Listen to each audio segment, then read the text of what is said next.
ఈ పాలిటిక్స్ బంద్ చేసి మంచిగా సినిమాలలో ఏమైనా రోల్స్ చేయొచ్చు కదా. యాక్టింగ్ నాకు రాదన్న. చేస్తారు కదా రీల్స్ లో. ఇట్లా చేసుకుంటూ పోతే మీరు కార్పొరేటర్ శ్రీవాణి అన్నారు, మిమ్మల్ని రీల్స్ శ్రీవాణి అని అంటారు. తప్పేముందన్న, రీల్స్ చేస్తే తప్పేందుకు అవుతుంది? మేకప్ వేసుకొని లిప్స్టిక్ పెట్టుకుంటే 16 కేసులు కావు. ఉట్టి చేతులు కట్టుకొని అధికార పార్టీ రాగానే దండం పెడితే 16 కేసులు కావు. తప్పైనా నోరు మూసుకొని వాళ్ళు ఏది చెప్తే అది అధికారుల చేతులు కలిపితే 16 కేసులు కావు. పోరాడినా ఎదిరించినా కాబట్టి 16 కేసులు అయితే. మీరు కార్పొరేటరే గెలిచింటారు కదా, ఏం చేసారు అసలు మీ డివిజన్కి? ఎమ్మెల్యే కావాలని మీరు ఏమైనా పెట్టుకుంటారా? ఇప్పుడు కార్పొరేటర్ కంటెస్ట్ చేయరా? రేవంత్ రెడ్డి ఎలక్షన్లు పెట్టడా అన్న కన్ఫ్యూజన్ లైన్ ఉన్నాడు. ఒకవేళ పెడితే మళ్ళీ కాంగ్రెస్ ఓడిపోతే ఉన్న కుర్చీ పోతుందేమో అని ఆయన భయం లైన్ ఉన్నాడు. ఎవరి వర్గం మీరు బీజేపీలో? బీజేపీలో వర్గాలు ఉండే, మేమందరం జెండా వర్గమే. ఇవన్నీ బయటికి చెప్పుకోవడానికి, ఇంటర్వ్యూలో మాట్లాడుకోవడానికి ఓకే. ఆఫ్ ద కెమెరా మీరు ఎవరి వర్గం? భగీరథ ఇష్యూలో మీరు ఎప్పుడైనా యాంటీగా మాట్లాడారా? ఫస్ట్ ఆఫ్ ఆల్ యాంటీగా ఎందుకు మాట్లాడతామన్నా? మాట్లాడలే. ఎందుకు మాట్లాడాలి? మాట్లాడలే కదా. ఎందుకు మాట్లాడాలన్నా మీరు చెప్పండి, ఎందుకు మాట్లాడాలి? అక్కడ ఏం జరిగింది మీకు తెలుసా?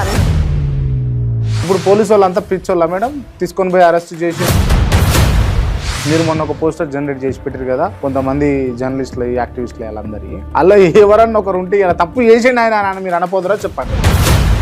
నేను ఏ రోజు కూడా న్యాయాన్ని చట్టాన్ని నా చేతిలో తీసుకొని నిర్ణయాలు తీసుకోలేదు. మరి ఇక్కడ ఎందుకు తీసుకోరు? నేను ఒక ప్రశ్న వేసిన దానికి వాళ్ళు సమాధానం చెప్పిండ్రు. దాంట్లో అంత పెద్ద రాద్ధాంతం ఏముందండి? ఇంత అహంకారం అవసరమా మీకు అని నేను అడుగుతాను. బండి బగీర తప్పు చేసిండు కాబట్టి ఆయనకు శిక్ష పడింది. ఇక నేను చేతులు దులుపుకుంటా, నాకు సమాజంతో సంబంధం లేదు. ఈ కాక్రోచ్ జనతా పార్టీ బయటకు వచ్చినప్పుడు మీరు హిట్ తీసుకొని స్ప్రే కొడుతున్నట్టుగా ఫోటో చూసిన నేను. ఇంట్లోకి 4 కాక్రోజులు వచ్చినాయి, జల్ల పురుగులు. అవి ఏడున్నాయో పట్టుకుంది. ఆ థాట్ ఎట్లా వచ్చింది మీకు? ఒక ముస్లిం బీజేపీ ఓటు వేస్తాడు అని మీరు నమ్ముతారా? నమ్ముతామన్నా. నమ్ముతారా? నమ్ముతాం. మేము ఎప్పుడు ముస్లింస్ కి వ్యతిరేకం కాదా. మరి దేనికి వ్యతిరేకం? మీరు మత రాజకీయం చెయ్యం. కాంగ్రెస్ హేతో ముస్లిం హే, ముస్లిం హేతో కాంగ్రెస్ అని వాళ్ళంటే వాళ్ళని అడగకుండా మమ్మల్ని అంటారు ఏంటన్నా మీరు? రేవంత్ రెడ్డి పాలన మీద మీ ఒపీనియన్ ఏంటి? ఒపీనియన్ ఏముంది, ఆడ పాలనలే లేదు. కమిషన్ల మూటలు తీసుకుపోతుండ్రు ఢిల్లీలో. రాహుల్ గాంధీని నేను ప్రధానమంత్రి చేస్తాను. మీరు రేవంత్ రెడ్డి పోయే ఫ్లైట్ వెనకాల ఫ్లైట్ లో మీరు పోయేమన్నా చూసింటారు? బీజేపీ అధికారంలోకి వస్తుందా తెలంగాణలో? వస్తుందన్నా. ఇప్పుడు రాబోయే ఎన్నికలలో బీజేపీయే గెలుస్తుంది. కాంగ్రెస్ కి కన్ఫ్యూజన్, బీఆర్ఎస్ కి టెన్షన్, తెలంగాణలో నరేంద్ర మోదీకి ఫుల్ అటెన్షన్. నమస్తే, వెల్కమ్ టు కేఆర్ టీవీ. నేను మీ క్రాంతి. ఇవాళ మనతో ఉన్నటువంటి స్పెషల్ గెస్ట్ బీజేపీ లీడర్, మాజీ కార్పొరేటర్ ఆకుల శ్రీవాణి గారు ఉన్నారు. ముందుగా వెల్కమ్ చేద్దాం. నమస్తే మేడం. జై తెలంగాణ. జై తెలంగాణ. భారత్ మాతా కీ జై. భారత్ మాతా కీ జై. భారత్ మాతా కీ జై. భారత్ మాతా కీ జై. జై శ్రీరామ్. జై శ్రీరామ్. జై శ్రీరామ్. జై శ్రీరామ్. రైట్. జై భీమ్. జై భీమ్. అంటే మీరు చేసే వీడియోస్లో లేకపోతే రీల్స్లో మీ వాయిస్ చాలా స్పోర్టివ్గా గంభీరంగా వస్తుంది. ఇంటర్వ్యూలో కొంత మెల్లగా మాట్లాడుతున్నట్టు అనిపిస్తుంది. లేదన్న, నా స్వభావం నార్మల్ గానే ఉంటుంది. I mean introvert. అవసరం ఉన్నప్పుడే మాట్లాడతాను. ఎక్స్ట్రోవర్ట్ అవుతారు అప్పుడు అవుతారు. అప్పుడు అవసరం కాబట్టి ప్రశ్నించాల్సి వస్తుంది, ఎదురించాల్సి వస్తుంది. మిగతా సమయంలో బాగానే ఉంటాను, నా కామ్గానే. నేను నాకు ఇష్టం వచ్చినట్టుగా, నా కంఫర్టబుల్గా నేను మిమ్మల్ని ఏమైనా అడగచ్చు కదా? అడగండి అన్న, తప్పులేదు, అడగండి. దానికి తగ్గట్టుగా, నాకు అవసరం ఉన్నట్టుగా, దానికి తగ్గట్టుగానే నేను కూడా సమాధానాలు ఇస్తాను. ఓకే. నేను ఏమంటా అంటే, మీరు అంటే ఈ పాలిటిక్స్ బంద్ చేసి మంచిగా సినిమాలలో ఏమైనా రోల్స్ చేయొచ్చు కదా. యాక్టింగ్ నాకు రాదన్న. చేస్తారు కదా రీల్స్ లో. నాకు యాక్టింగ్ రాదు. అది రీల్స్ లో చేసేది యాక్టింగ్ కాదు. నా నిజం మాట్లాడతాను. నిజంగా మనసులో ఉన్న బాధని వ్యక్తం చేస్తాను. నేను రీసెంట్ గా కొన్ని రీల్స్ మీ చూస్తుంటా రెగ్యులర్ గా. అది డబ్బులు అడిగినరు. ఎందుకు? ఏ సందర్భం అది? దోమల విషయంలో. ఎందుకు అట్లా? దేని గురించి? స్పెషల్ ఆఫీసర్స్ పాలన అని చెప్పిండ్రు. 99 రోజులలో స్పెషల్ ఆఫీసర్స్ పాలన అంతకు ముందు లేనట్టుగా మంచి చేసి చూపిస్తాను రేవంత్ రెడ్డి గారు అన్నారు. కార్పొరేటర్లుగా మా టర్మ్ అయిపోయింది. మళ్ళీ ఆఫీసర్లు పని చేయాలి కదా, ఫాగింగ్ చేయాలి, యాంటీ లార్వా కెమికల్స్ అవన్నీ కొట్టాలి, ఇంటింటికి తిరగాలి, చెరువులు అవన్నీ ఉంటే మన ప్రక్షాళన చేయాలి, చెత్త చెదారం ఎత్తాలి. మళ్ళీ ఆ పనులు కూడా చేయకపోతే ఏం చేస్తారని పోయి అడిగినాము. అడిగితే డబ్బులు లేవు మేడం అని అన్నారు. ఎందుకంటే డివిజన్లన్నీ డివైడ్ చేసిండ్రు, ఇక్కడున్న ఆఫీసర్లను తీసుకుపోయి ఆడేసిండ్రు, ఇంజనీర్ ఇంజనీర్లను తీసుకొచ్చి ఎంటమాలజీ లేసిండ్రు. మళ్ళీ వచ్చిన వాళ్ళు ఏం చదువుకున్నారో ఏమో, వాళ్ళకి ఎంత కెమికల్ కలపాలో తెలియదు, ఎంత పొగ రావాలో తెలియదు, ఎంత డీజిల్ కలపాలో తెలియదు, మేము ఏం చేస్తాం మేడం అని అన్నారు వాళ్ళు.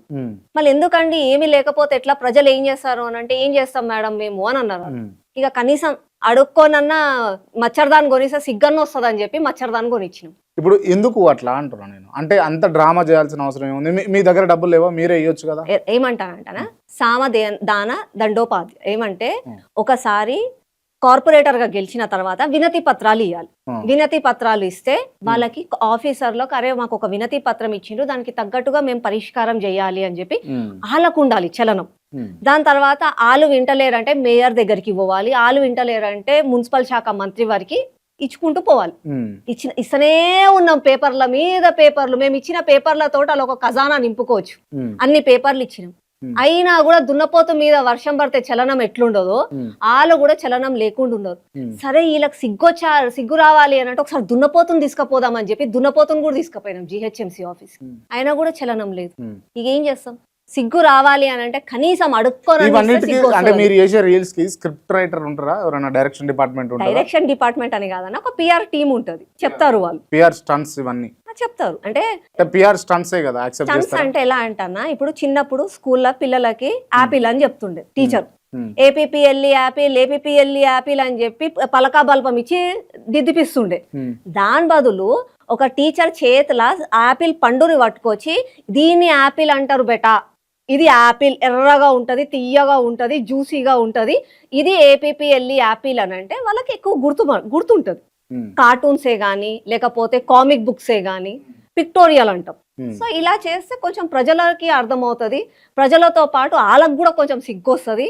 ఇట్లా చెయ్యండి మేడం అని చెప్తారు ఇక కొంత మా పిఆర్ టీము. అప్పుడప్పుడు కొన్ని రిజెక్ట్ చేస్తాము, అప్పుడప్పుడు చేస్తాం. అదే ప్లేట్లో ఒక్కొక్కసారి ఏమో ఒక మంచిగా ఉన్న ఫుడ్, ఎక్కువ ఉన్న ఫుడ్, ఒక దాంట్లో ఏం లేని ఫుడ్, ఇట్లా పెట్టి ఇవి కొన్ని. సామాన్య ప్రజలకు అర్థం కావాలంటే, ఇన్ని హామీలు ఇచ్చిండు, ఖజానా నిల్లు ఉంది, కానీ మనకేమి ఇస్తలేడు. పదే పదే అదే చెప్తే కూడా ప్రజలకు సరిగ్గా అర్థం కాదు, ప్రజలకి సమయం ఉండట్లే. ఇవాళ రేపు ప్రజలు 2-3 నిమిషాలు కూడా చూస్తలేరు, 15 సెకండ్లు కాగానే స్కిప్ కొట్టేస్తున్నారు.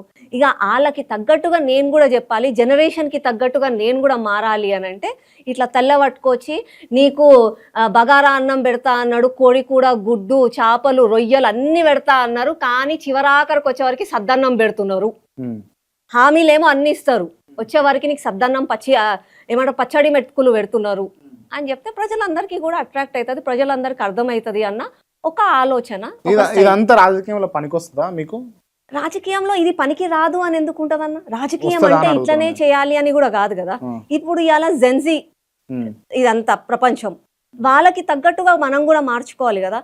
ఒకప్పుడు ఏమో రాజకీయాలు అని అంటే రాజకీయ నాయకుడు ఒక పెద్ద మనిషి ఏం చేస్తుండే అని అంటే ఒక రచ్చబండ దగ్గర కూర్చొని ఏం సమస్యలు ఉన్నాయి అవన్నీ తెలుసుకొని మాట్లాడి వాళ్ళందరితోటి చర్చించి మళ్ళీ అవన్నీ తీసుకుపోయి పెద్ద అధికారులకు అవి చెప్తుండే. రానున్న కాలం మారుతా ఉంది, ఫోన్లలోనే ఎక్కువ సమయంలో ఉన్నాం కాబట్టి ఫోన్ల త్రూనే రీచ్ అవ్వాలి అని అంటే వాళ్ళకి తగ్గట్టుగా చేస్తున్నాం.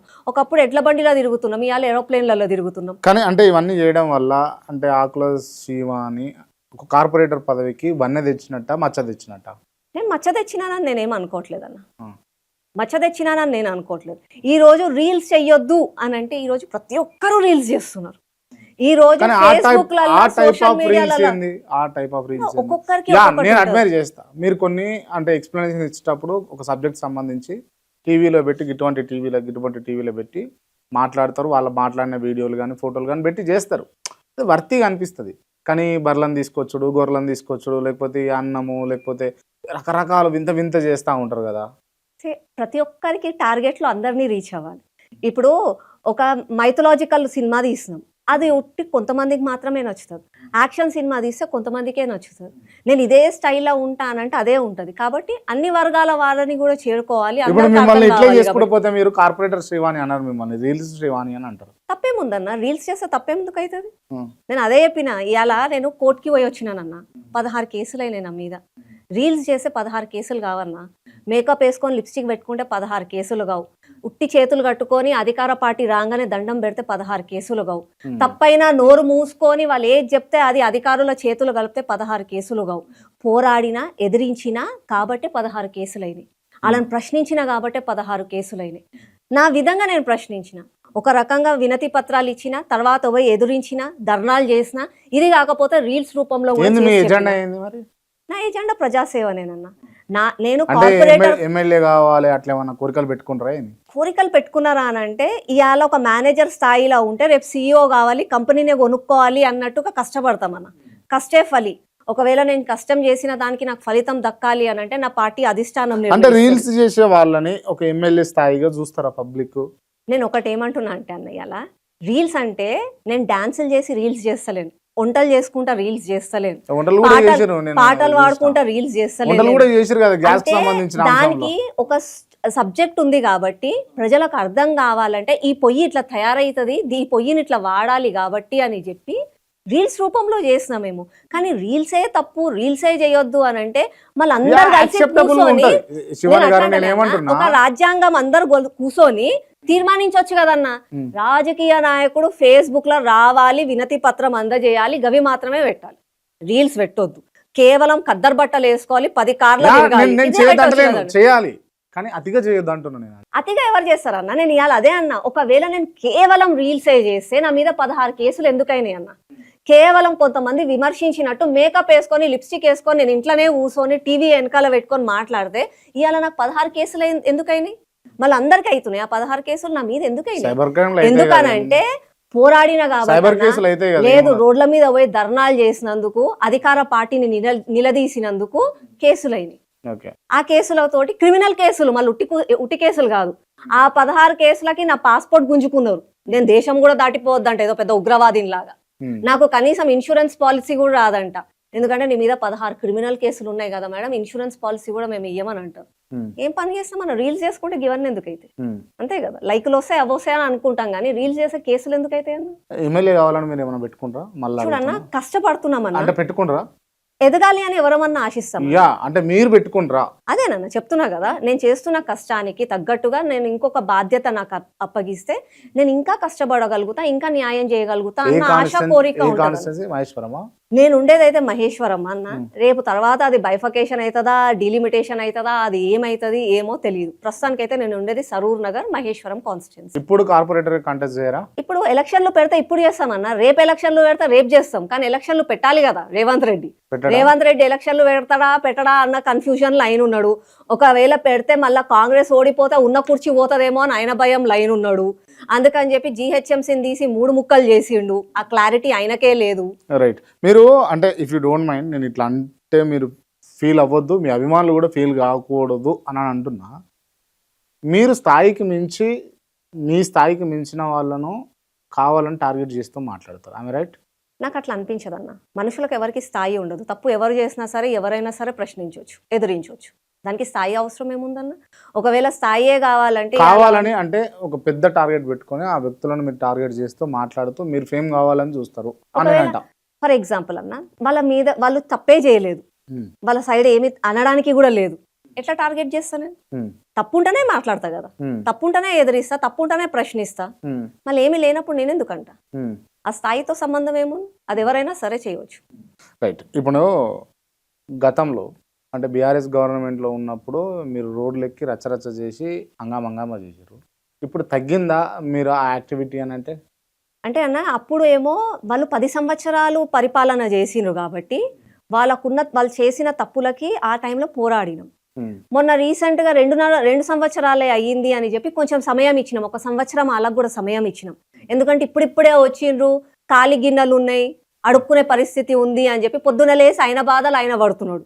సరిగా బాధపడే ఆయన బాధతో ఆయన ఉంటే ఇంకా కారం ఎందుకు చల్లాలి, కొన్ని రోజులు ఆగుదాంతి, ఆయనకు కూడా ప్రశాంతత ఇద్దాం, పని చేయని ఇద్దాం అని చెప్పి ఊకున్నాం. అయితే లేదు, పని చేస్తలేడు. ఇప్పుడు మేము మళ్ళీ స్టార్ట్ చేస్తాం. మీరు బీజేపీలో మీ ఫేవరెట్ లీడర్ ఎవరు అంటే స్టేట్ లో? ఇప్పుడు అన్న ప్రస్తుతమా ఫేవరెట్ లీడర్ బీజేపీలో అన్న ఒక్కొక్కరి నుంచి ఒక్కొక్కటి నేర్చుకోవాల్సి వస్తుంది అన్న. ఇప్పుడు ఫేవరెట్ లీడర్ ఎవరో చెప్పండి. ఒక్కరు ఫేవరెట్ అని ఉండరు అన్న, ప్రతి ఒక్కరిలో నుంచి ఒకటే నేర్చుకుంటాం మనం. అంతే ఉండే కదన్న. ఇప్పుడు కిషన్ రెడ్డి గారు ఉన్నారు, చిన్న స్థాయి నుంచి ఒక యూనియన్ మంత్రి అయ్యిండ్రు, ఆ సిన్సియారిటీ నేర్చుకుంటాం.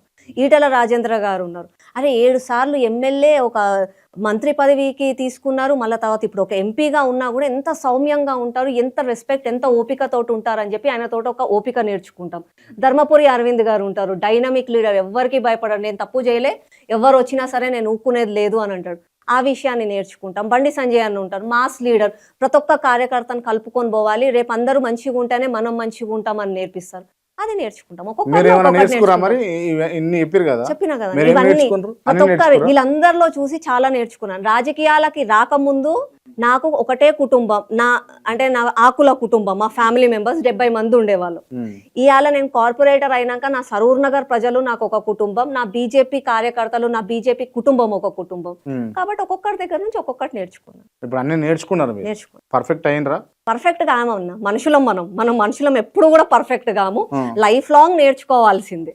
ఉన్న సమయంలో కొంచెం కొంచెం నేర్చుకుంటున్నాము, రేపు ఇంకొకరిని కలుస్తాం. అందులో బీజేపీలో వర్గాలు ఉండే అన్న, మేమందరం జెండా వర్గమే, మేమంతా సిద్ధాంత వర్గం. బయటికి చెప్పుకోవడానికి, ఇంటర్వ్యూలో మాట్లాడుకోవడానికి okay. Of the camera off the camera అనే నిజంగా చెప్తున్నా. ఇప్పుడు మీకు కార్పొరేటర్ టికెట్ కావాలి, ఇప్పుడు ఎలక్షన్స్ వస్తే మీరు ఎవరిని అడుగుతారు టికెట్ గురించి? అధిష్టానం నిర్ణయిస్తుంది అన్న, అధిష్టానం చేసుకోవాలి కదా. అట్లేముండదు అన్న మా పార్టీలో. ఒకవేళ మా పార్టీలో అట్లుంటే ఢిల్లీకి ముఖ్యమంత్రి అవుతారు ఎవరో తెలియదు, ఎవరు రాష్ట్ర అధ్యక్షులు అవుతారో ఎవరు చెప్పలేరు. నేను ఒక చిన్న ఎగ్జాంపుల్ చేస్తాను. దయచేసి ఎవరన్నా అట్లాంటి వర్గాలు పెట్టుకుంటే కూడా వర్గాలు పెట్టుకోవద్దు అని ఎందుకు చెప్తా అంటే, మా పార్టీలో వర్గాలు నడవయి అన్న. రేపు మీరు ముఖ్యమంత్రి అవుతారా, మీరు ఎమ్మెల్యే అవుతారా, మీరు ఎంపీ అవుతారా, లేకపోతే మీరు నేషనల్ ప్రెసిడెంట్ అవుతారా అని ఎవ్వరికి తెలియదు, ఎవరెవరు అవుతారో బయటికే తెలియదు. అందుకని చెప్పి వర్గాలు పెట్టుకోవద్దు, అందరూ జెండా కిందనే పనిచేయాలి. మీరు రీసెంట్ గా ఒక ఫోటో మీ సోషల్ మీడియాలో పెట్టిండ్రు, అది ఏఐ జనరేటెడ్ ఫోటో. దాని మీద కొంత చర్చ జరిగింది, దానికి సంబంధించి మనం మాట్లాడదాం. తెలంగాణలో ఉన్నటువంటి ప్రముఖులు ఎవరైతే జర్నలిస్టులుగా ఉన్నారో లేకపోతే యాక్టివిస్టులుగా ఉన్నారో వాళ్ళ ఫోటోలు అందరికీ పెట్టి వాళ్ళు నోటు మీద వేలేసుకున్నట్టుగా వాళ్ళ ఫోటోలు క్రియేట్ చేసి మీరు ఏదో క్వశ్చన్ చేస్తున్నట్టుగా పెట్టిండ్రు. ఇంత అహంకారం అవసరమా మీకు అని నేను అడుగుతాను, మీరు ఏం చెప్తారు దానికి? ఇందాక మీరే అన్నారన్న, it's an AI generated thing. ప్రశ్నించడము ప్రజాస్వామ్యంలో ప్రతి ఒక్కరి హక్కు. మీరేగా జనరేట్ చేసి? అదే అన్న, ప్రశ్నించడం ప్రతి ఒక్కరి హక్కు. ప్రశ్నించిన ప్రశ్నకి సమాధానం దానికి తగ్గట్టుగా అలాగే స్టేట్మెంట్ రావాలి. అలాగే స్టేట్మెంట్ ఇస్తే తప్పు లేదు, కానీ విమర్శలు చేస్తే, బెదిరిస్తే బాధ అనిపిస్తుంది థింగ్స్ కి. అలా తప్పేముంది అంటే ప్రజాస్వామ్యంలో ప్రశ్నించొద్దా? బెదిరించడం అని అంటే మళ్ళీ ఎట్లా గెలుస్తావు, ఎట్లా గెలిచినామో తెలియదా అన్న? ప్రజలు ఓట్లేస్తేనే గెలిచినాం కదా, దొంగతనంగా అయితే గెలవలే కదా. ఆల్రెడీ నువ్వు కార్పొరేటర్ ఎట్లయినో, నువ్వు రీల్స్ చేసుకుంటావు, నువ్వు మళ్ళీ ఎట్లా గెలుస్తావు చూస్తాం మేము. అవసరం లేదన్న అదంతా. నేను ఒక స్టేట్మెంట్ ఇచ్చిన, స్టేట్మెంట్ కి తగ్గట్టుగా స్టేట్మెంట్ కి సమాధానం ఇస్తే మంచిగా అనిపిస్తుంది. ఎందుకంటే అది జర్నలిజం కదన్నా. జర్నలిజం లేమంటే ప్రజాస్వామ్యబద్ధంగా ఏమన్నానన్నా, ఒకవేళ నేను ఈ మతం అనేటటువంటి అంశాన్ని ఎందుకు ముడిపెట్టి మాట్లాడుతా ఉన్నారు? ఒకవేళ నేను మతాన్ని, వ్యక్తిని, ఒక సంస్థని టార్గెట్ చేస్తే వాటి మీద పేరు పెడతా. మొన్నటి వరకు జరిగినటువంటి బండి సంజయ్ గారి కుమారుడైనటువంటి భగీరథి ఇష్యూలో మీరు ఎప్పుడైనా యాంటీగా మాట్లాడారా? ఫస్ట్ ఆఫ్ ఆల్ అన్న, ఒక న్యాయం చట్టం ఫస్ట్ ఆఫ్ ఆల్ యాంటీగా ఎందుకు మాట్లాడతామన్నా? మాట్లాడలే. ఎందుకు మాట్లాడాలి? మాట్లాడలే కదా. ఎందుకు మాట్లాడాలన్నా మీరు చెప్పండి, ఎందుకు మాట్లాడాలి? అక్కడ ఏం జరిగింది మీకు తెలుసా అన్న? మీకు తెలుసా, నాకు తెలుసా? ఇప్పుడు పోలీసు వాళ్ళు అంతా పిచ్చోళ్ళ మేడం, తీసుకొని పోయి అరెస్ట్ చేసిండ్రు. పోలీసు వాళ్ళ పని పోలీసు వాళ్ళు చేస్తున్నారు కదన్న. అన్న, మన న్యాయంలో, మన దాంట్లో చట్టంలో ఒకటి ఉంటదన్న. ఒకవేళ సాక్ష్యాధారాలు అన్ని అయిన తర్వాత న్యాయస్థానం అతను నేరస్తుడు అని శిక్ష వేసే వరకు కూడా మనం ఏం అనొద్దు అని. ప్రాథమిక విచారణలో మీరు నిందితులు, మీ వల్ల కొంత ఇబ్బంది జరిగింది అన్నప్పుడే జైలుకు తీసుకొని పోతారు ఎవరినైనా. మీరు ప్రొటెస్టులు చేస్తూ ఉంటారు, లేకపోతే ఏమన్నా రచ్చ చేస్తూ ఉంటారు, మీ వల్ల ఏమైనా ఇబ్బంది జరుగుతుందని తీసుకొని పోయి జైలు వేస్తారు. ఓకే, కొంత ప్రాథమిక విచారణలో సరే. 99% ఇదే కేసెస్. 1% ఎట్లయితే సంబంధం లేని వ్యక్తిని తీసుకొని పోయి జైల్లో పెడతారు. అక్కడ సంబంధం లేనట్టు ఎక్కడ ఉన్నది చెప్పండి, మీరు చెప్పండి. అదే అన్న, ఒకవేళ ఆడ తప్పు జరిగింది అని అంటే రెండు సైడ్లో వాళ్ళు ఒకటి ఆలోచించిండ్రు, ఇన్వెస్టిగేషన్ చేసిండ్రు, కోర్టుకి తీసుకొని పోయిండ్రు. తప్పు చేస్తే శిక్ష పడుతుంది. ఎవరమ్మా ఆపేటోళ్ళం, చట్టం ఎవరు చుట్టం కాదు, ఎవరికి అంత పెద్ద చేతులు లేవు. లేదా అదొకటి చెప్పండి. తప్పు చేసిందని నేను ఎట్లా చెప్తానన్నా? ఎవరు తప్పు చేసిండ్రని ఇగో వాళ్ళు తప్పు ఇప్పుడు చేసిండ్రని మీడియాలో ఉన్నది ఎట్లా చెప్తాం నేను ఏమంటా, ఇప్పుడు ఆడనే ఒకవేళ ఇప్పుడు బండి సంజయ్ గారి కుమారుడి ప్లేస్ లో, బండి భగీరథ్ ప్లేస్ లో, ఇఫ్ ఇన్ కేస్ మీరు మొన్న ఒక పోస్టర్ జనరేట్ చేసి పెట్టారు కదా కొంతమంది జర్నలిస్టులు యాక్టివిస్టులు వాళ్ళందరి, అలా ఎవరన్నా ఒకరు ఉంటే ఇలా తప్పు చేసిండు ఆయన అని మీరు అనపోదురా చెప్పండి. లేదన్న, ఓపెన్ గా చెప్పండి. ఓపెన్ గా చెప్తా. నేను ఏ రోజు కూడా న్యాయాన్ని చట్టాన్ని నా చేతిలో తీసుకొని నిర్ణయాలు తీసుకోలేదన్న. మరి ఇక్కడ ఎందుకు తీసుకోరు? ఇప్పుడు కూడా నేనేమన్నా కొంతమంది ఇట్స్ అ జస్ట్ రైమ్. అది చిన్నప్పుడు ఐస్ బైస్ కళ్ళకి గంతలు కట్టుకొని 1 2 3 4 5 6 7 8 9 10 ఎక్కడ దొంగలు అక్కడే గాప్ చూప్ అని ఆట ఆడుకుంటాం. ఇంకా ఒక లైన్ పెట్టినాం. కొంతమంది వాళ్ళకి తగ్గట్టుగా సెలెక్టివ్ గా మాట్లాడతారు. సెలెక్టివ్ గా మాట్లాడొద్దు. జర్నలిజం అంటే అందరికీ సమాధానం వాళ్ళు చెప్పుకోవచ్చు కదన్నా, చెప్పుకున్నారు కదా వాళ్ళు, అంతే. నేను ఒక ప్రశ్న వేసిన దానికి వాళ్ళు సమాధానం చెప్పిండ్రు. దాంట్లో అంత పెద్ద రాద్ధాంతం ఏముందన్న?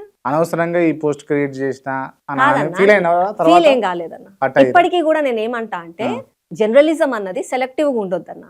బండి భగీరథ్ తప్పు చేసిండు కాబట్టి ఆయనకు శిక్ష పడింది, ఇక నేను చేతులు దులుపుకుంటా, నాకు సమాజంతో సంబంధం లేదు అనుకోదన్న. తప్పు అది జరిగింది, ఆ తప్పు జరిగింది కాబట్టి మళ్ళా ప్రజలలో అవగాహన కలగాలి. మళ్ళా ఆ తప్పును జరగకుండా ఏమి చేయాలి, ఆ చట్టం ఏమన్నా మార్చాలా, లేకపోతే ప్రజలలో ఏమన్నా మార్పులు తేవాలా, సమాజంలో మార్పులు తేవాలా అన్నది మనం రోజు ఆలోచించాలన్న. ఈ రోజుకి 3-4 పాక్సో కేసులు అవుతాయి, 3-4 మర్డర్ కేసులు అవుతున్నాయి, దొంగతనాల కేసులు అవుతున్నాయి. సమాజం మారాలి కదన్నా. జర్నలిజం అన్నాక కేవలం ఒకటి హైలైట్ చేసి ఇక అది అయిపోయింది అని వదిలేయకండి, పట్టించుకోండి, సమాజంలో మార్పు తీసుకురండి. ఎందుకంటే మన దేశంలో 4వ స్తంభం జర్నలిజం. మళ్ళీ ఆ స్తంభం గట్టిగా నిలబడతానే కదా దేశం మంచిగా ఉంటది. కాబట్టి దయచేసి సెలెక్టివ్ డిసిషన్స్ తీసుకోకండి. ఏదో ఒక పార్టీ కోసమో ఒక వ్యక్తి కోసమో చేయకండి, సమాజం కోసం చెయ్యండి. It's a general statement. ప్రజాస్వామ్యంలో డాక్టర్ బిఆర్ అంబేద్కర్ గారు రాసిన రాజ్యాంగాన్ని బట్టి నేను ఒక సొసైటీలో ఉన్న ఒక మనిషిగా నేను ఒక క్వశ్చన్ చేశాను. మీరు హిందువా, సెక్యులర్ హిందువా? నేను హిందువునన్నా, సనాతన ధర్మాన్ని పాటిస్తా. సెక్యులర్ అంటే ఏందన్నా? సెక్యులర్ అంటే ఏంటిది అసలు చెప్పండి, మీరే చెప్పండి. అసలు సెక్యులర్ అంటే మీ మీనింగ్ ఏంది, మీ perception? First of all secular అన్న వర్డ్ ఎందుకు వచ్చింది మన రాజ్యాంగంలో? అసలు సెక్యులర్ అంటే ఏందన్నా, మన భారతదేశంలో ఉన్న సంస్కృతిని బట్టి మనకు సెక్యులర్ అని చెప్పి పెట్టాల్సిన అవసరం లేదన్నా. వసుదైవక కుటుంబం, సర్వే జన సుఖినో భవంతు, ప్రపంచం అందరూ బాగుండాలి, అందులో మనం ఉండాలి అని చెప్పే ధర్మం మనది. మళ్ళీ అట్లాంటి ధర్మంలో పుట్టి అట్లాంటి నేల మీద పుట్టి నీకెందుకన్నా కొత్తగా సెక్యులర్ అని మాటలు అవసరమేముంది? నీ జీన్స్ లోనే ఉంది, నీ రక్తంలోనే ఉంది, నువ్వు కొత్తగా ఎందుకు చెప్పుకోవాలి? నువ్వు నేను అది అని చెప్పి అవసరమేముంది? You are that. నేను మహిళని అని చెప్పి నేను ఐడి కార్డ్ వేసుకొని తిరగనవసరం లే కదన్న. నేను మహిళని, నేను ఒక తల్లిని, అది నేనే, అవసరం లేదు. మన భారతీయులందరూ కూడా మంచోళ్ళే. అందరికీ కూడా సెక్యులరిజం అనే గాని భారతీయులు అంటే భారతదేశంలో హిందువులు ఉన్నారు, ముస్లింలు ఉన్నారు, లేదన్న. భారతదేశంలో అందరూ కూడా హిందువులే. నా భారతదేశ గడ్డ మీద పుట్టినోళ్ళు ప్రతి ఒక్కరు కూడా హిందువే.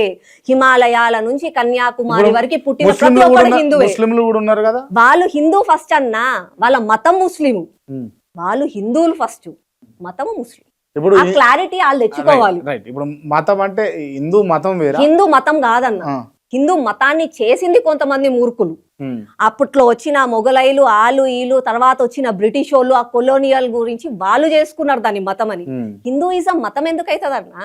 ఇది మన దేశం. హిందూ అని అంటే పుట్టిన ప్రతి ఒక్కడు కూడా హిందువే. నా దేశంలో పుట్టినోడు అందరూ ఓవైసీ హిందువే, అందరు హిందువే.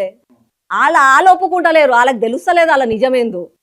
ఇప్పుడు మీరు ఏ మతానికి చెందిన వాళ్ళు? మీరు? నేను హిందువుని. నా ధర్మం సనాతన ధర్మం. మతం? మాకు మతం ఉండదన్న. మాకు మతం ఉండదు, మాకు మతం ఉండదు, కులం ఉండదు, ఏముండదు. మేము సనాతన ధర్మాన్ని పాటిస్తాం. ఇది కొత్త రకంగా ఉన్నది. కొత్త రకం ఏందన్నా?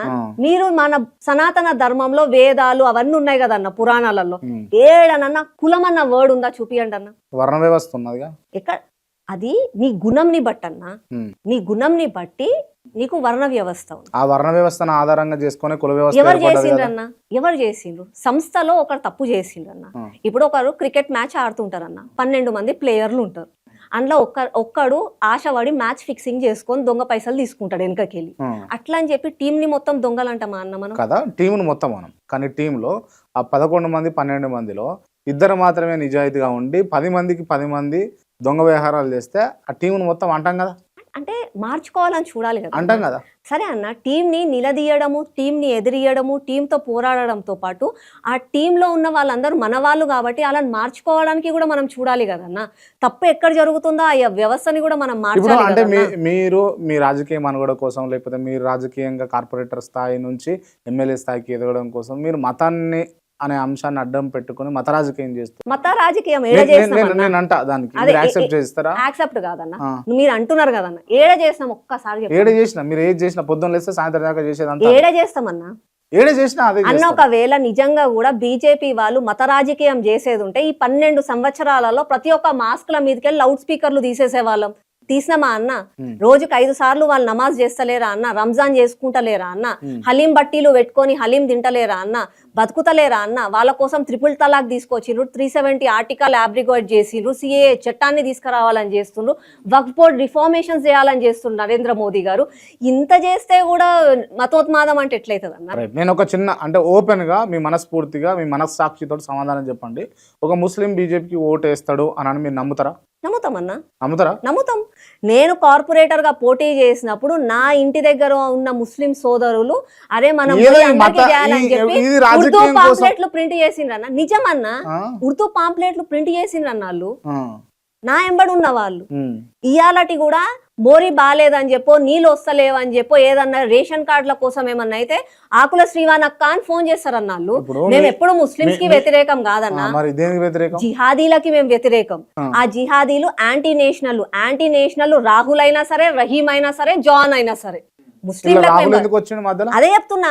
ఒకవేళ మనలోనే ఉండి రాహుల్ అనే వ్యక్తి కూడా జిహాదీ లెక్క మాట్లాడి యాంటీ నేషనల్ దేశ విరుద్ధంగా మాట్లాడితే వాళ్ళకు కూడా మేము వ్యతిరేకమే. మేము ముస్లింలకు వ్యతిరేకం అని ఏ రోజు అన్నామన్నా? యాంటీ నేషనలిస్ట్లకు మేము వ్యతిరేకం, జిహాదీలకు మేము వ్యతిరేకం. నా దేశంలో ఉండి నా దేశంలో తింటూ నా దేశ గాలి పీల్చుకుంటూ నా దేశానికి ఖిలాఫ్ మాట్లాడే వాళ్ళకు మేము వ్యతిరేకం. నా దేశంలో ఉంటూ అరే భారత్ మాతాకి జై, వందే మాతరం, అందరూ కూడా మంచిగా ఉండాలి అనుకునే వాళ్ళకి మేము వ్యతిరేకం కాదన్నా. అలా మేము గుండెలో పెట్టుకొని చూసుకుంటాం. చెయ్యరు. మత రాజకీయం చేసేది కాంగ్రెస్ వాళ్ళు. ఓపెన్ గా నడి రోడ్డు మీద చౌరస్తాల నిలబడి కాంగ్రెస్ హేతో ముస్లిం హేతో కాంగ్రెస్ అని వాళ్ళంటే వాళ్ళని అడగకుండా మమ్మల్ని అంటారు ఏందన్నా మీరు? మేము ఏ రోజన్నా మాట్లాడినామా అన్న? సబ్కా సాత్, సబ్కా విశ్వాస్, సబ్కా ప్రయాస్, అది మేమన్నా. దేశం కోసం, ధర్మం కోసం. హిందుత్వం అంటే భారతీయ జనతా పార్టీ అంటే హిందుత్వం కాదా? అవునన్నా, నేను అదే చెప్తున్నా కదా. దేశంలో పుట్టిన ప్రతి ఒక్కరు కాదు, దేశంలో పుట్టిన ప్రతి ఒక్కరు కూడా హిందువే కాబట్టి హిందువులందరి కోసం పోరాడేది మా బీజేపీ పార్టీ. దేశంలో ఉన్న కొంతమంది ముస్లింల కోసం పోరాడేది ఎంఐఎం పార్టీ. ఇప్పుడు భవిష్యత్తులో ఇంతగానం మాట్లాడుతుండ్రు, ఇంతగానం చేస్తుండ్రు కదా, ఏమంటారు, గ్రహచారం బాగాలేక లేకపోతే అదృష్టం బాగాలేక మీరు పార్టీ మారాల్సి వచ్చి కాంగ్రెస్ లోకి పోయినరు అనుకో, మీరు మీ పరిస్థితి ఏంది అసలు? రాజకీయం బాలేక ఒకవేళ ఏదన్నా అయ్యా అంటే రాజకీయాలు వదిలేసుకుంటానేమో కానీ పార్టీ అయితే మారనన్నా. అసలు దేవుని దయ వల్ల అయితే ప్రస్తుతానికి నేను నా అవకాశం కోసమో అక్రమ ఆస్తులు సంపాదించుకోవడానికి అజెండాలు మార్చే క్యారెక్టర్ నాది కాదు. ఉన్న స్థాయిలో చేతనైనంత వరకు, ఊపిరి ఉన్నంత వరకు కాషాయ జెండా కోసం మాట్లాడడం, ప్రశ్నించడం, ఎదురించడం నా బాధ్యత. ఉన్నన్ని రోజులు ఉంటా. ఇక సాలమ్మ సెలవు తీసుకో అంటే సెలవు తీసుకుంటా. రైట్. నాకు చిన్న డౌట్ ఏంది అని అంటే, మీ సార్ రాజకీయాలు చేయకుండా మీరెందుకు రాజకీయాలలో ఉన్నారు? రాజకీయాలలోకి రావాలని ఇద్దరం అనుకోలేదన్నా.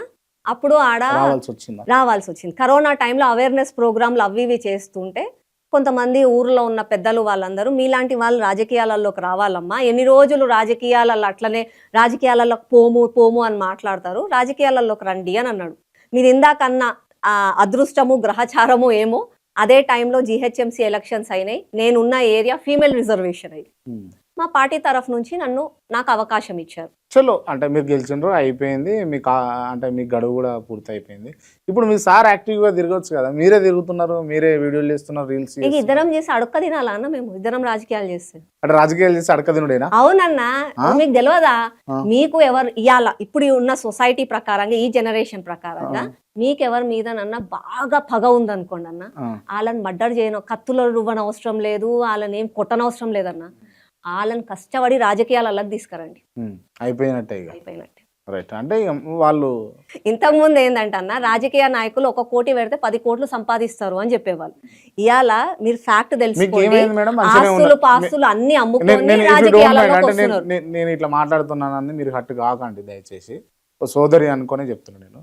మీరు ఏ డ్రెస్సింగ్ వేసుకున్నా కూడా మ్యాచింగ్ తోటే ఉంటారు ఆల్మోస్ట్ అన్ని. అంటే నేను వీడియోస్లో చూసినా, లేకపోతే మీరు ఇంటర్వ్యూస్ అటెండ్ అయినా, లేకపోతే ఏ ప్రోగ్రామ్కి పోయినా కూడా మ్యాచింగ్ చేస్తారు. అంటే దానికి ఖర్చులు అయితే కావాలి కదా, అయితే అన్న, అయితే అయితే కదా ఖర్చులు అయితే. పెట్టుకుంటారు మీరు. అంటే మీరు లావిష్లో అయిపోయి లీడ్ చేస్తారు. ఉంటాను, అంటే మరి పూర్గా లేకపోతే మిడిల్ క్లాస్ లా ఉంటారని అయితే నేను లేదు, భావిస్తాను. బాగానే ఉంటారు, లావిష్లో ఉంటారు. మీ ఇల్లు కూడా బాగానే ఉంటుంది. మీ ఇంట్లో ఇంటీరియర్ కూడా మంచిగానే ఉంటుంది. కొన్ని వీడియోస్లో చూసినా నేను, ఇంటికి రాలేదు కానీ బాగానే ఉంటుంది. అంటే మీ కార్లు వ్యవస్థ అంతా మంచిగానే ఉంటుంది. ఇక మీరు ఇక అప్పులలో ఉన్నాము, ఆగమైపోయి ఉన్నాము, నేను అట్లా- రాజకీయాలల్లో అంతా అట్లా అంటలేను. ఆగమైపోతుంది. ఏందంటే ఏంది ఇది? అంటే ఒకవేళ 10 ఎకరాలు ఉన్న ఎవరైనా రాజకీయాలలోకి వస్తే, వాళ్ళు రాజకీయాలలో అయినాక 10 ఎకరాలు 2 ఎకరాలు అవుతుంది అన్న, అమ్ముకోవాల్సి వస్తుంది. ఇవాళ రాజకీయాలు చేసేటోళ్ళు ఇప్పుడు 10 ఎకరాలు ఉన్న కాడ 2 ఎకరాలు అవుతుంది, కానీ ఏన్నో కాడ 30 ఎకరాలు 40 అందరూ ఎకరాలు అయితే చేస్తున్నారు అవుతాయి అనడం కదా. తప్పు అన్న, అందరూ చేస్తున్నారు అనడం మాత్రం తప్పు. ప్రతి ఒక్క రాజకీయ నాయకుడు దొంగ అని మాత్రం నేను ఒప్పుకోను. రాజకీయ వ్యవస్థ కొంచెం కరప్టెడ్ ఉంది, అట్లని చెప్పి ప్రతి ఒక్కరు దొంగ అని నేను ఇప్పుడు ఒప్పుకోను. ఇప్పుడు recent గా అన్న, మీరు ఓపెన్ గా చెప్పండి. అంటే మీరు ఒక మదర్గా చెప్పండి, ఒక తల్లిగా చెప్పండి. మీరు నిజంగా 1 రూపాయి కూడా పంచకుండా మీ డివిజన్లో మీరు గెలిచిండ్రా? ఓట్ల కోసం పంచలేదన్న, కానీ రాజకీయాలకు రావాలంటే ఖర్చు అయితే మీరన్నా అవుతుంది నిజం అన్న. చెప్తారా అనుకున్నాను లేదా నేనైతే. నేను నిజమే చెప్తున్నా కదన్నా. అయ్యో మన కేటీఆర్ చెప్పిండు, నేను 1 రూపాయి పంచలే, నేను 1 మందు బాటిల్ తాగిపీలే, అయినా సరే నేను ఇన్నేళ్ల నుంచి గెలిచిన, అదబ్బొద్దమన్నా. అంటే రాజకీయాలలో మీరు చెప్తే నిజాలు, వాళ్ళు నేను చెప్తే చెప్తున్నా, అబద్ధాలా? రాజకీయాలలోకి వస్తే ఖర్చు అవుతుందన్న. ఉమ్. ఈ రోజు 1 కోటి పెట్టి వస్తున్నారు అని అంటే, వాళ్ళ ఇంట్లో వాళ్ళ ఆస్తమ్మో లేకపోతే వాళ్ళ బంగారం తాకట్టు పెట్టో పొలం అమ్మో బయటికి వస్తారన్న. ఉమ్. ఇవాళ రాజకీయాలలో 1 కోటి పెడితే 10 కోట్లు వస్తాయని అనుకుంటున్నారు, కానీ రావన్న. ఉమ్. కొంతమంది చేస్తారేమో కబ్జాలు, భూ కబ్జాలు అవన్నీ. ఇప్పుడు ఏమైపోయిందంటే ఈ సిచ్యువేషన్ లో సీసీ కెమెరాలు ఉన్నాయి, ప్రతి ఒక్కరికి అవగాహన ఉంది, అంతా ఉంది. కాబట్టి ఆ బడాబాబులు కేటీఆర్ లాంటి వాళ్ళు ఆఫీసులలో కూర్చొని ధరణీలు అవి ఇవి చేంజ్ చేసినట్టు అట్లాంటి వాళ్ళు చేయగలుగుతారేమో, కానీ సామాన్యంగా గెలిచిన మున్సిపల్ కార్పొరేషన్ వాళ్ళు గానీ, సర్పంచ్లే గానీ, మీరు 1 రూపాయి కూడా సంపాదించలేదా? ఎట్లా గెలుస్తారు? మీరు 1 రూపాయి కూడా సంపాదించలేదా? సంపాదించమన్నా కమిషన్లు తీసుకోలేదు, పర్సంటేజ్లు తీసుకోలేదు, కరప్షన్ చేయలేదు, 1 రూపాయి కూడా. లేదు, 1 రూపాయి కూడా లేదన్న. దేవుడి దయ వల్ల ఇంతవరకు మా చెయ్యి ఎప్పుడైనా ఇయ్యడానికే ఉందన్న, తీసుకునేది రాలేదు, రావద్దని కూడా నేను కోరుకుంటాను. ఉమ్. అవసరం లేదు, దేవుని దయ వల్ల ఎంతలు ఉన్నామో అంతనే మంచిగా ఉన్నాం. మీరు ఇందాకనే చెప్పిండ్రు కదన్న, మంచిగా తయారవుతామని చెప్పి. మహిళల అది ఏమంటారు అన్న, వాళ్ళ స్వాభిమానము, వాళ్ళ హక్కు తయారవ్వడం. ఉమ్. కాబట్టి తయారవుతాం, షాపింగ్ చేస్తాం. ఉమ్. మీరు కష్టపడేది మా కోసమే కదన్న, మీలాంటి వాళ్ళు. అవు. మళ్ళీ నేను ఒక పోస్టర్ చూసిన, అంటే రీల్స్కు, సోషల్ మీడియాకు, లేకపోతే ఫుటేజెస్కి కేర్ ఆఫ్ అడ్రస్గా ఆక్రోష్ శివ అని ఉంటుంది. సో అందులో భాగంగా ఎప్పుడైతే ఈ కాక్రోచ్ జనతా పార్టీ బయటకు వచ్చిందో, అప్పుడు ఒక పెద్ద కాక్రోచ్కు మీరు హిట్ తీసుకొని స్ప్రే కొడుతున్నట్టుగా ఫోటో చూసిన నేను. ఆ థాట్ ఎట్లా వచ్చింది మీకు? జనరల్ గా కూడా జిల్ల పురుగులను ఎట్లా చంపుతామన్నా, రబ్బర్ చెప్పుతోనన్నా చంపుతాం, లేకపోతే హిట్ కొట్టన్నా చంపుతాం. అలా ఏముందన్న, నార్మల్ ఇంట్లో జల్ల పురుగు అనిపిస్తే ఏం చేస్తామన్నా, ఫస్ట్ చీపిరి పట్టుకుంటాం, చెప్పు తీసుకొస్తాం. ఇప్పుడు ఆ జిల్ల పురుగును తయారు చేసిందే బీజేపీ కదా, ఎందుకని? యాక్సెప్ట్ చేస్తారా మీరు? అంటే నాకు అర్థం కాలే. జిల్ల పురుగును తయారు చేసిందే బీజేపీ అని అంట. బీజేపీ పార్టీయా? బీజేపీ. మాకెందుకన్నా, మేమెందుకు తయారు చేస్తాం? అంటే మీ చేష్టల వల్ల, లేకపోతే మీ బిహేవియర్ వల్ల, మీ పద్ధతి వల్ల పుట్టింది కదా అంట.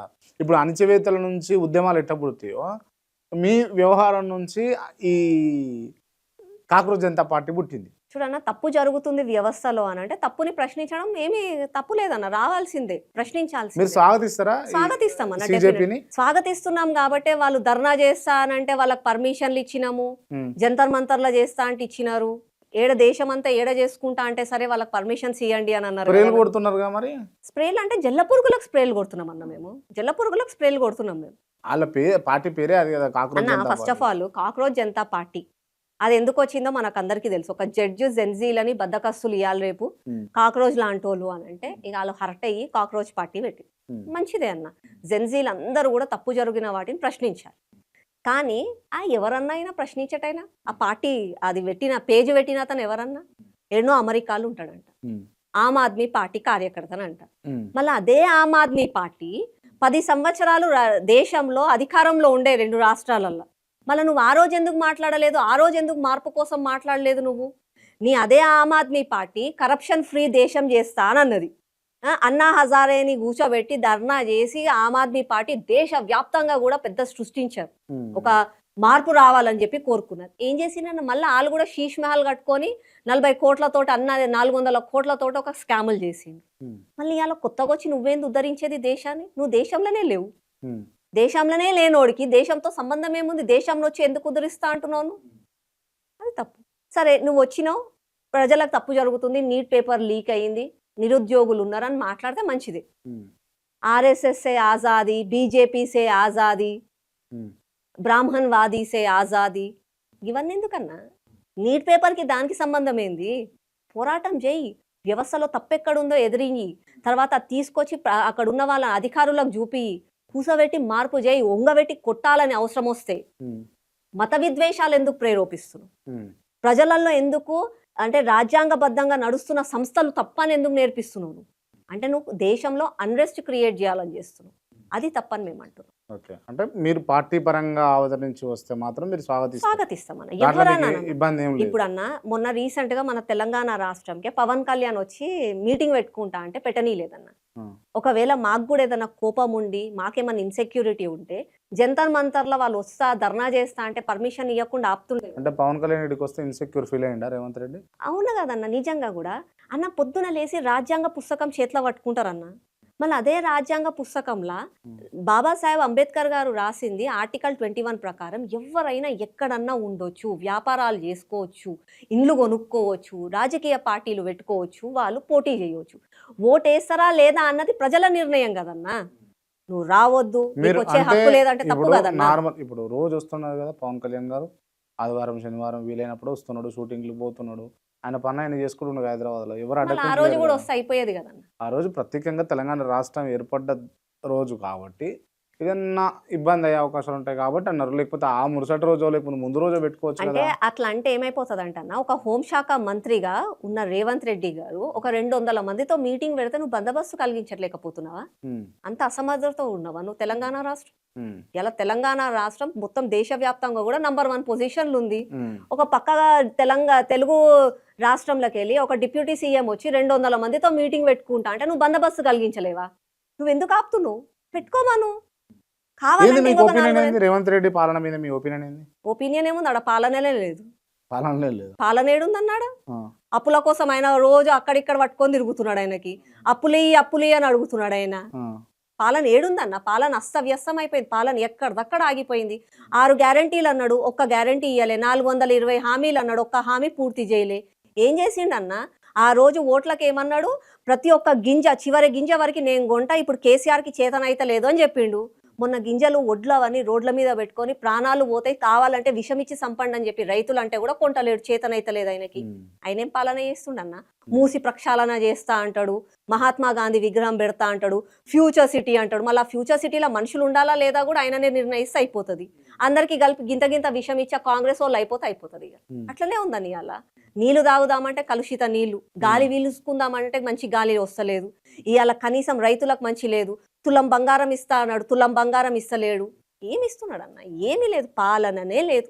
బీజేపీ అధికారంలోకి వస్తుందా తెలంగాణలో? వస్తుందన్న. వస్తుందా? ఎప్పుడు? ఇప్పుడు రాబోయే ఎన్నికలలో బీజేపీయే గెలుస్తుంది. అది మేమనేది కాదన్న, ఒక కార్యకర్తగా చెప్తలేరు. తెలంగాణ బిడ్డలు ప్రతి ఒక్కరు కూడా అదే కోరుకుంటున్నారు. ఎందుకంటే తెలంగాణ వచ్చిన తర్వాత నా తెలంగాణ బిడ్డకి ఇస్తే నా తెలంగాణ బిడ్డ నా రాష్ట్రాన్ని నీళ్లు నిధులు నియామకాలు చేస్తాడని చెప్పి కేసీఆర్ ని 2 సార్లు గెలిపిస్తే నిధులు నియామకాలు అన్నీ వాళ్ళ ఇంటికే తీసుకుపోయింది. ఇట్లా కాదని చెప్పి ఆయనను మూలకు కూసబెట్టి ఫామ్ హౌస్ కి పంపించి రేవంత్ రెడ్డిని గెలిపించిండు. 6 గ్యారంటీలు అన్నాడు, 420 హామీలు అన్నాడు. అరే కనీసం ఈయనన్నా చేస్తాడు కదా అని ఆశతోటి ఈయనకి ఓటేస్తే ఈయన కూడా చేస్తలేడు. కమిషన్ల మూటలు తీసుకుపోతుండు ఢిల్లీలో. రాహుల్ గాంధీని నేను ప్రధానమంత్రి చేస్తా. మీరు రేవంత్ రెడ్డి పోయే ఫ్లైట్ వెనకాల ఫ్లైట్ లో మీరు పోయేమన్నా చూసిండ్రా? అన్న నేను ఒకటి అంట, నువ్వు ఒక ముఖ్యమంత్రిగా నువ్వు పదే ఎందుకు పోతావు అన్న ఢిల్లీకి? ఎందుకు పోతావు అంటే నీకు ఇక్కడ రాజకీయంగా ఉన్నావు కాబట్టి అధికారంలో ఇక్కడ ఉన్న ప్రజలకు న్యాయం చేయడానికి ఒక ప్రాజెక్టు తీసుకుపోయి నేను ఈ ప్రాజెక్టు పెడుతున్నా, నేను ఈడొక బిల్డింగ్ కడతా, ఈడొక ఫ్లైఓవర్ కడతా, ఈడొక మెట్రో కడతా, దానికి తగ్గట్టుగా రాష్ట్రం నుంచి మేము ఇన్ని నిధులు కేటాయిస్తున్నాము, మీరు కొన్ని నిధులు కేటాయించండి అని చెప్పి అక్కడ ఉన్న అధికార పార్టీ అయినా కేంద్ర ప్రభుత్వాన్ని అడుగుతారు. మళ్ళీ చేతులు ఊపుకుంటూ పోతాడేమన్నా? ఊకెందుకు పోతాడన్నా? గన్నిసార్లు ఏం పని ఉంటుందన్న నాకు అర్థం కాదు రాహుల్ గాంధీని మళ్ళీ అంటే పోతాడు రాహుల్ గాంధీని ముఖ్యమంత్రి ప్రధానమంత్రి జనరల్ గా మనం మాట్లాడదాం అంటే మీరు మీకు ఆల్రెడీ తెలుసు కదా ఫ్లైట్లలో అంతంత క్యాష్ తీసుకోపోనికి కాదు కదా ఎట్లా తీసుకోపోతాడని అనుకుంటారు మీరు కమిషన్లు తీసుకుపోతాడన్న అదైతే నేననేది కాదు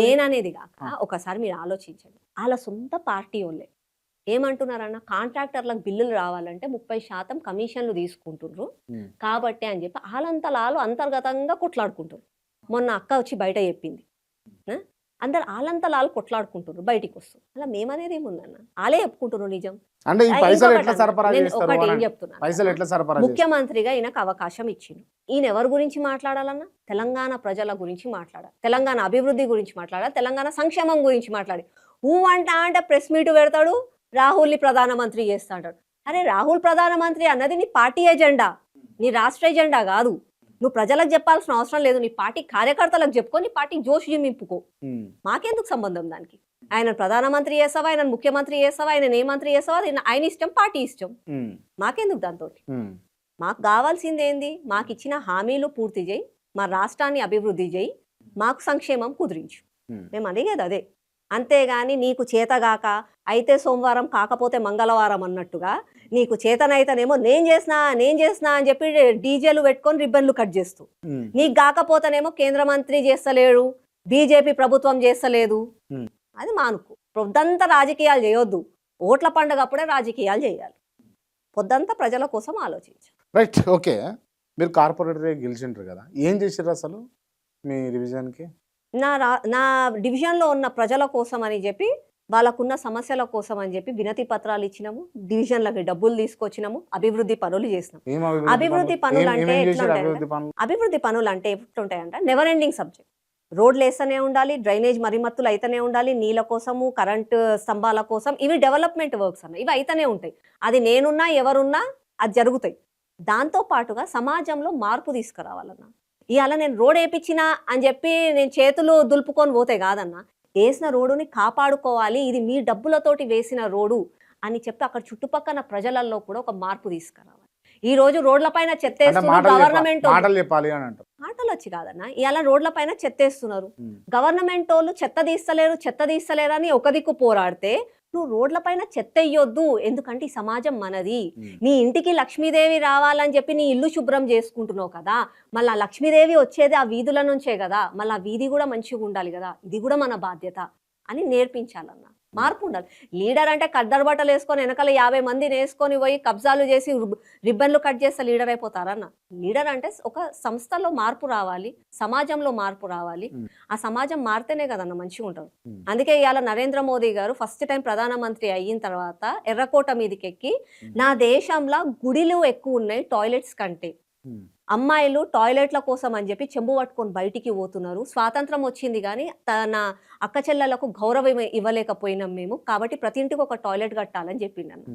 మార్పు వచ్చింది ఇవాళ పొద్దున లేసి గాంధీ పేరు పెట్టుకొని ఓట్లే అడుగుతారు కానీ గాంధీ చూయించిన మార్గం వైపు పోలేదు స్వచ్ఛ భారత్ అని చెప్పి నరేంద్ర మోదీ గారు చెప్పిండ్రన్న ఇవాళ ఎక్కడన్నా కార్ల కానీ బండి మీద కానీ పోతూ ఉంటే నువ్వేమన్నా చేతులకెళ్ళి పడేస్తా అంటే నీ వెనకాల ఉన్న నీ బుడ్డోడు పిల్లలు చెప్తారన్న చెత్త పడే ఒక కవర్లో పెట్టుకో ఇంట్లో పోయి పడేద్దాము అని చెప్పి అది మార్పు ఎందుకంటే ఈ సమాజం మనది దేశం మనది right okay thank you so much and ఈ ఇంటర్వ్యూ క్లోజ్ చేసే ముందు నేను కొంతమంది పేర్లు చెప్తా వాళ్ళకి సంబంధించి ఓన్లీ 1 వర్డ్ ఆన్సర్ ఇవ్వండి రైట్ ముందుగా మోడీజీ నాకు దేవుడు లాంటి వాళ్ళు అమిత్ షా చాణక్యుడు రాహుల్ గాంధీ పప్పు సోనియా గాంధీ గొప్ప తల్లి తన కొడుకు ఎన్నిసార్లు ఫెయిల్ అయినా ఎన్నిసార్లు లాంచ్ చేసినా కూడా ఫెయిల్ అవుతున్నా సరే అదే ధైర్యంతో మళ్ళా రీలాంచ్ చేయాలి పాస్ అవ్వాలని చెప్పి ఆశతో ఉంది అని అంటే చాలా గొప్ప తల్లి రేవంత్ రెడ్డి తెలంగాణ ముఖ్యమంత్రి కేసీఆర్ మాజీ ముఖ్యమంత్రి బండి సంజయ్ శ్రమజీవి ధర్మపురి అరవింద్ డైనమిక్ లీడర్ ఈటల రాజేందర్ సౌమ్యుడు రఘునందన్ రావు